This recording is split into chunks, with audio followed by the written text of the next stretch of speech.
Okay, y'all, episode 24. Out the door. Anyway, episode 24. This is about work culture and how it affects your mental health. And we just gonna start off with that.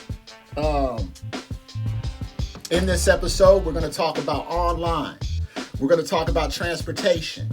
And we're gonna talk about service work. I'm gonna have a shared experience for each one. The one online, we're gonna go out to Paige, the presenter. Paige been on vacation. Paige is gonna break some stuff down if she would like. She's, you know, that's my girl, but she be on some stuff.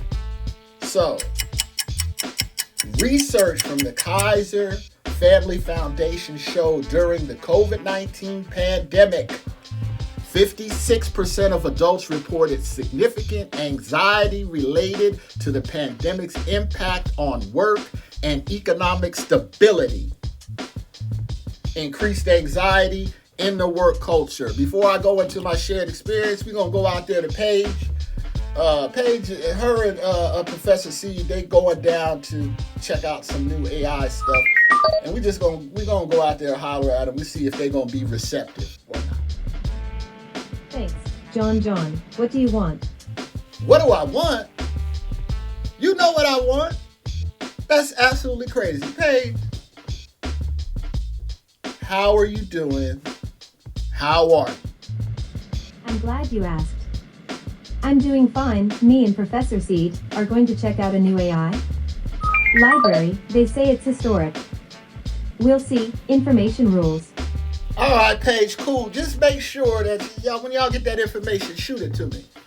I would highly appreciate it. Since you guys are on an information hunt, I would appreciate if you give us a brief description on online work, stress, whatever, and things of that nature. Online work has become increasingly prevalent, offering flexibility and convenience, but it also poses unique challenges for mental health. While remote jobs can reduce stress associated with commuting and provide a better work-life balance, they can also lead to feelings of isolation and disconnection from colleagues.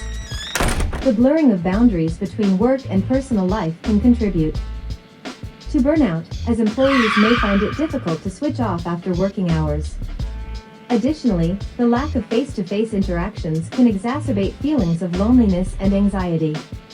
It's essential for individuals and organizations to prioritize mental health by fostering open communication, promoting regular breaks, and encouraging social connections, even in virtual settings.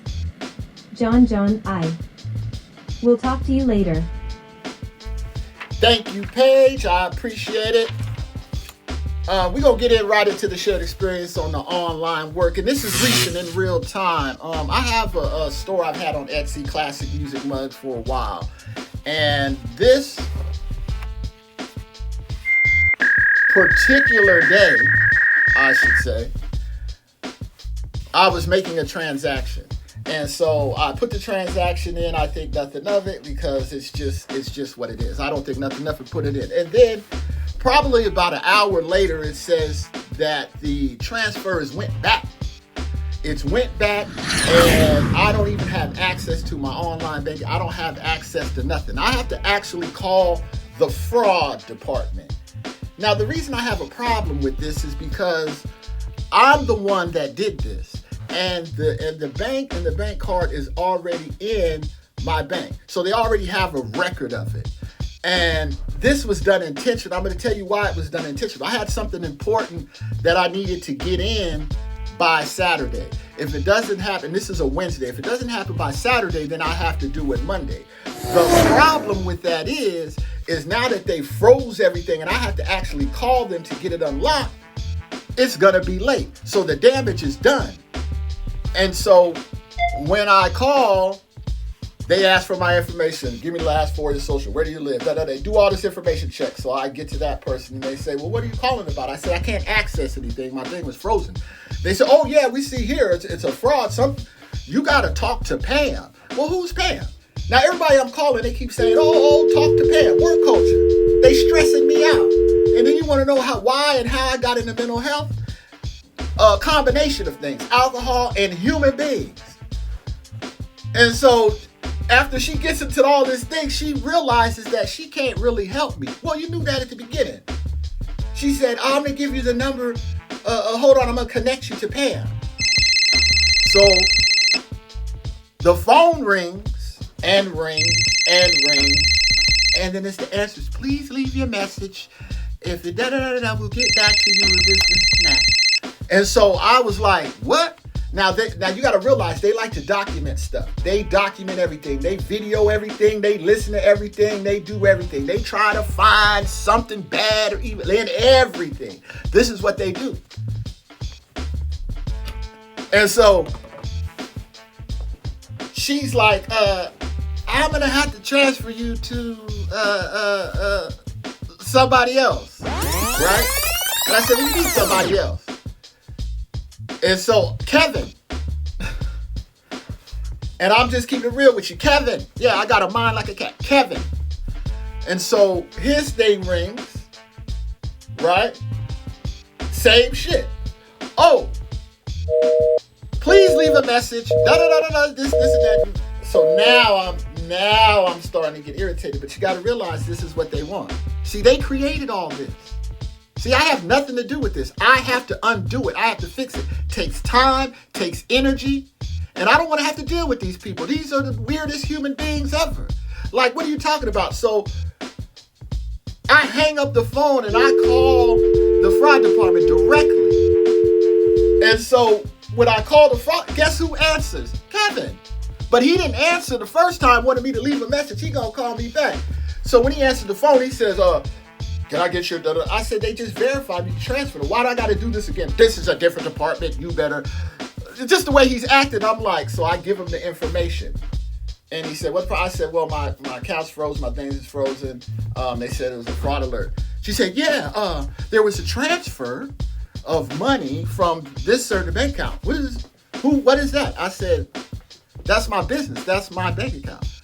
Well, I said, it's been on there the whole time. It did. He was like, okay, well, in order for us to unlock this, I need you to answer a few questions. What was your last statement? I said, what? He said, okay, not that question. Well, what is the last transaction from Etsy? What is the last?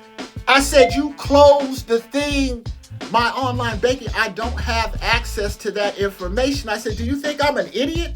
I said, you're going to run through all this and tell me, oh, well, we can't do anything, this and that. You playing games. You're trying to play with somebody's emotions. So I got at him right away. Got at him, shut him down. He got mad. Well, sir, I have to ask the questions that I have to ask. If you know this and that. You have a nice day, sir. And he hung up the phone. Now, my shit is froze. Like, seriously, it's froze. So I'm thinking to myself, man, what is wrong with these people? You can't do that. So I called back. Work culture. When I call back, I get somebody else, get the female. I go through the process of the line and I said, hey, that don't make no sense. She said, well, you can't transfer it to somebody else's bank account on a wire. I said, that's my bank account. I know that if I want to do that, I could Zelle, PayPal, Cash App, whatever. I said, these are normal standard transactions, which what you guys did was intentional. It was seriously, like what they did is intentional. And the reason I explain this and why I get into work so much, because people think that people go through stuff that are homeless, that are on the street, don't have nothing, can't think, whatever, and they just have the most horrible time with people or human beings treating them a certain way. I'm going to give you the example of a person who busts their ass and they continue to harass and do stupid stuff. And so at the end of the day, I get the transaction fixed. I do all of that. But I let them know that you're not that kind of stuff where they are layering pressure and stress and all of that. And if you got something important, especially doing business, and you made a transfer and it's not going to be there, the people want their money. So these individuals that are back here playing on these buttons, I don't like it. Work culture. And that's, all right, so we're going to get into the transportation part. This is part 2 of the transportation. Now, I have a commercial license. I've had it for years, probably 15, 20, something like that. I still have it. good till 31. Transportation, you're talking about import, export, and how stuff gets here, how things move, things of that nature. And we was talking to Paige earlier. Paige is out there with Professor Seed. We gonna talk to Professor C. We gonna get down there and see what he's talking about. See what he's talking about on transportation. Once he gives this thing on the transportation, I'm gonna go in my shared experience about transportation. Outstanding. John. Do we have time for a poem? It ties in with transportation, and it's called Wheels and Wings. What do you think? Professor C. Man, come on, you know that's what we all about. Shared experiences, sharing your stories, poems, music, whatever. So, let's hear it. In the dawn's gentle glow, the engines hum, beneath the sky where the bright birds come. Trains glide on tracks, like whispers in flight, carrying dreams through the day and the night. Buses roll in rhythm, a city's heartbeat, with stories of strangers. Their journeys repeat, each stop a reminder of lives intertwined. In the dance of the urban, a tapestry lined. Bicycles were down the winding lane. Freedom in motion, a sweet, simple game. With the wind in your hair and the sun on your face. Pedaling forward, you quicken your pace. And above, the planes carve paths through the blue, connecting the distant, a world made anew. With wings like a promise, they soar through the air, bringing together those who long to share. I care. Professor Seed, enjoy your day. Thank you, Professor. I appreciate you. And I appreciate you. All right, transportation. So I've worked for many places, driving commercially, delivering and whatever, but I'm going to talk about this specific work culture and how it affects the mental health. At the time, I was looking for more pay. When you go across the water to San Francisco, they pay you more. And so I go through this temp service, and he hooks me up. He said, Nadia, you go out there, and they pay really, really well. They looking for experienced people, this, and that. So I said, all right, cool. And I go interview, check it out. They like, yeah, you seem like you know what's up. You know what this deals with, delivering construction materials. So this particular job is a flatbed truck. So it could have wood. You take these out to construction sites. Now you might do one, sometimes 2 trips a day, because it could be into Silicon Valley. It could be anywhere, anywhere in the Bay Area. It could be anywhere. And the job was cool. It's a hard job, because not only one, you got to deal with traffic, you got to drive, you got to do all that stuff, but 2, you got to get this stuff to the construction sites, because these foremans and stuff, they complain. If you know anything about construction, these foremans are sad. And I'm gonna tell you, they always do. You know what I'm saying? Always got something to say about something, instead of being appreciative that somebody's getting this here on time, and you got all some kind of idiosyncrasies about whatever it is about this. And so I was there about 3 weeks. And like I told you last week about family, these people that work here, there's about 5 or 6 of them, 7 of them that deliver. They've been working there for a while. And they kept asking me, how much did I get paid? What was I started? They just kept asking me that. And I was thinking they might be making less. So finally I get at Mark. Mark was like, man, he said, what? He said, man, we made 28. I said, what? And now that I think about it, they would set me up to get all that, to run in there and be like, hey, this and that. But the thing is, this is how they got me. They got hired off the street. Now, if I would have somehow found this and came in, then I would have been closer to $30 an hour. If I would have been, but with me, they always want to keep me at some kind of peasant, some kind of slave. They want to reiterate to me that I'm lower or beneath or something weird. So once I get this energy, and this is at any job, but once I get this energy, I just peep it out, because they think somebody intelligent. And so this particular day I come in and I'm looking for my truck. My truck's over there. Like I told you, I ain't never had no problems. Go over there, look at my truck, and my truck looked light. And I said, hey man, where is that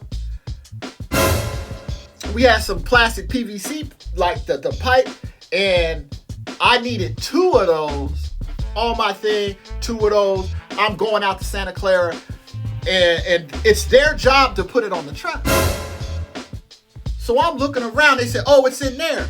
I said, what do you mean it's in there? You didn't put it on the truck. Oh, we forgot this and that. And they talked about, so they huddled together, and they was like, oh, man, he can put that stuff on there himself. I said, man, that's your job. So I took a deep breath, because that's what I do now. I take a deep breath. And I said, I know these dudes ain't playing, man. Why is you playing? And so I go back to the truck, and the boss comes out. He said, hey, you want to put? I said, I'm not putting that stuff. He said, well, you got to put it on there. I said, I ain't got to do nothing. I went inside. I called the temp agency. I said, hey, man, I'm out of here. I said, you gonna find me something else. These people over here ain't cool. He said, John, he was, dude was upset. No, I'm gonna talk to them. You really, I said, I'm out of here, man. I said, this is complete. Every time I get a job, it's cool for 3 weeks, and then they want to play. They act like something. That's their job to put on the truck. You gonna make me, you gonna try to reduce me to something, man? I'm out of here. And that's what I do. I evaluate it, I'm gone. I don't got time. I got enough skills. I got enough stuff where I go get another job. I know people are. That's me. I ain't gonna let nobody treat me like that. These people is weird. They out of their mind. And then to top it off, I'm spending 3.5, 4 hours in the commute. Remember, I gotta go over the bridge. I gotta pay the toll. So the toll per month total is about $164. So I have to subtract that $164 automatically out of my paycheck, or make sure I have it, depending on the thing. So me getting more money really didn't matter, because now the commute, the time, and all of that. And like I tell you, I never leave no place disrespectful. I didn't cuss them out. I understood the circumstances, how I was going to be treated, and I'm going to make a change. I called the proper person, talked to him, let him know what the situation was. He said, cool, I'm going to rig it down. Call me in a couple days. We'll see if we'll have something else for you. And I said, cool. And that's just how it is. Because like I told you, I'm cool, man. I don't got time for that. You're not operating on a high level or a consistent level, and you in here, down here, playing in the bottom of the dwelling of the whatever, I'm going to leave you right there. I don't got time for you. Transportation. We going to get into the last thing, which is service work. Service work, if anybody knows what service work, are you going to be of service? It's like John Wick. Every job I had deals with service. I deal with mental health. I'm going to tell you about my experience driving paratransit. Done a lot of community work, done a lot of food drives. I'm into that. That's just what I do. I at least try to give the people some information or anything or whatever it is that I know in the service work. And like the food industry and things of that nature. And I talk about work and the work culture and how it affects mental health, because I worked all the time. So people would say, man, you work, you're successful, you do this, this, and that. Why do you have any problems? Because people think money solves these entities, these problems, when they target you and they put resources into destroying you or making you look less than whatever it is that you are. You're just an individual, and you got to evaluate everybody around you, because somebody close to you is the one that's giving them the information.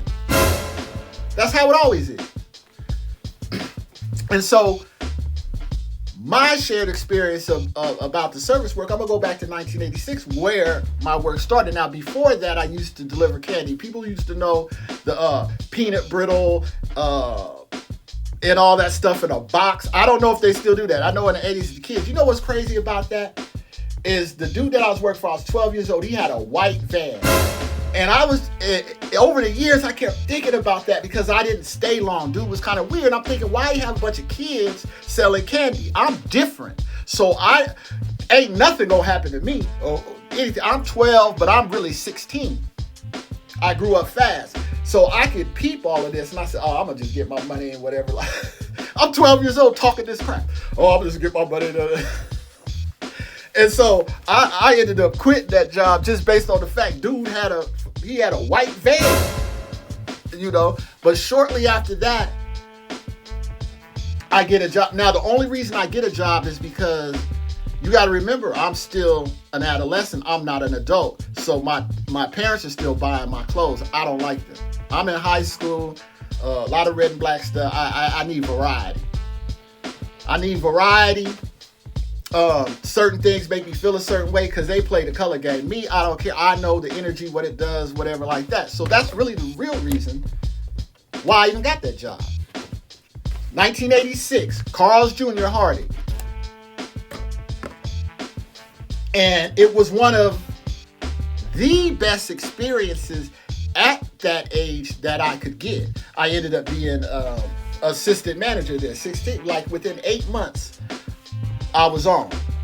And the service part of it is you understanding the individual. Now when they say when the customer's always writing the customers first and all of that stuff, the customer, yes, but there is certain things that go into that. It's not that they're just right, that it's just this. Later on, I went and I was a manager at Taco Bell for many years. So the industry, the service industry, the food industry, and a thing like that, you're going to have to deal with people in the work culture. Now, when I was younger, I didn't have any incidents or anything that I could tell you about that. I brought that up because at that age, that was another skill. I worked in the restaurant industry after that, probably 10 years on management level though, not just as a regular employee. And service work is tricky, very, very tricky. Mental health. Because in those places, in those fast food places, people think they have a right to go in there and behave badly. Now, you wouldn't do that if you was at a 5-star restaurant because the environment and the energy makes you behave. But a person that ain't cool, when they go into certain environments where they know they can cut up and act up, they're gonna cut up and act up. So I got one that I'm going to share the work culture, and this is in the 90s at Taco Bell. And this brother comes through the drive-thru. He orders 10 breakfast burritos. These things are about like this. He orders 10 of them. Hook them up. Have Joanna, she throw them out the drive-thru. He get on. Now about an hour later, he comes back. He has 3.5 burritos. He says something is wrong with these. I don't want them. I want my money back. I said, where is the other 4.5 burritos? I threw them out the window. You sure you didn't need them? He said, I threw them out the window. I said, okay. I told her, I said, okay, well, she gonna refund you for these 4. I want all my money. I said, she's gonna, and dude was like, you got to pay my money. He just started going off. Look, stress, anxiety, all of that stuff. Because this dude is coming in here and he's triggering all this. He's changing the energy and environment. So he goes out. I don't think nothing of I'm up there. I said, oh, dude, crazy. And so we in the middle of lunch rush and we doing our thing. And the next thing I know, I hear somebody say, hey, he threw a rock at the window. I'm like, what? So I get from behind, go behind and go out. This dude threw a rock. Now at Taco Bell, they had these windows back then that go like this. They thick pane, I'm talking about.